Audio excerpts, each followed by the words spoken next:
Moabot sa 10,000 ka mga pasahero sa domestic ug international flight sa Mactan Cebu International Airport ang apektado sa pagkanselar sa mga flights lukop nasod kagahapon Enero 1. Nunot kini sa technical issues nga nasinati sa Civil Aviation Authority of the Philippines kon kaap.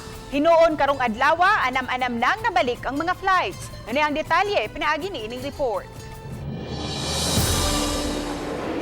Balik-normal na sugod karong adlawa ang mga domestic ug international flights sa Mactan Cebu International Airport. Apan may pipila paghihapon ka mga flights kaganihang buntag ang nakanselar sama niining grupo sa mga skilled workers nga taga-dakbayan sa Naga ug gikatakda untang mobiyahe paingon sa Zambales sa yuganihang buntag. Ang kaon lang namo kung ari may stranded ang kaon na lang.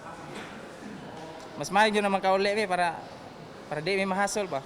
Yan ang tawag mi sa among admin nga mangayo min lagkuan kanang community ba gamay suporta ba para makabalik sa mi uli di mi stranded dire ba. Samtang ang magtiayong Moncler Inopia o Gray Villacampa nga taga Shato Negros Oriental mituyo paglarga paingon dinhi sa Sugbo aron maparibok ang flight nila sa iyang asawa nga dumagyati Manila alas 6 unta kagabi apan nakanselar. Enero 4 gikinahanglan nang makabalik ang iyang asawa sa Norway diin kini nagtrabaho isip usa ka nurse. Kaganihang buntag, lakip sila sa mga milinya sa buhatan sa Cebu Pacific aron makaparibok. Noon, human sa pipila ka minutos, naribok ang flight sa iyang asawa nga dumagyati Manila karong Enero 7 samtang nasibog usab ngadto sa Enero 9 ang flight niini nga Manila, Norway. Since siya naman laman ang mo travel Manila, niad na pud mig additional baggage niya.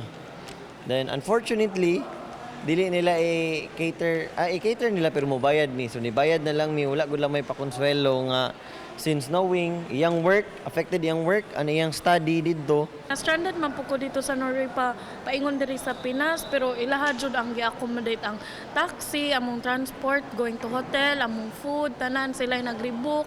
So nag-relax rami dito kani grabe jud among stress na. Sa phone interview, nangayo og dispensa ang tigpamaba sa Cebu Pacific Air, Carmina Romero, sa kahasol nga nasinati sa mga pasahero sa mga apektadong flights. We are giving assistance and special options to passengers affected, but these are limited to free rebooking.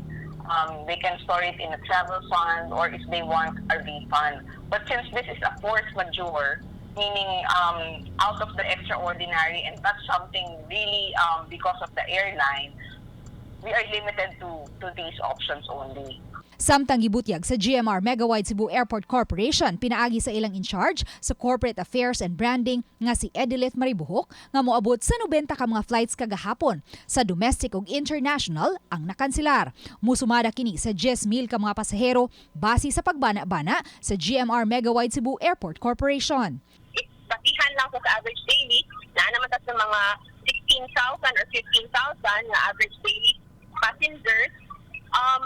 Amo ang gitanaw mga naa sa siguro 9,000 kapasahero ang apektado, 9 or 10,000 ang apektado kagahapon. Bisan pa man sa hitabo, There might be a slight impact on that, but it won't really be a major issue. Kay first, the issue has been restored or resolved yesterday. So, we are hoping na makarecover po today, no? But I believe it won't have a major impact on the business. uban ni Marlon Malgazo, Luan Merondina, Balitang Bisdak.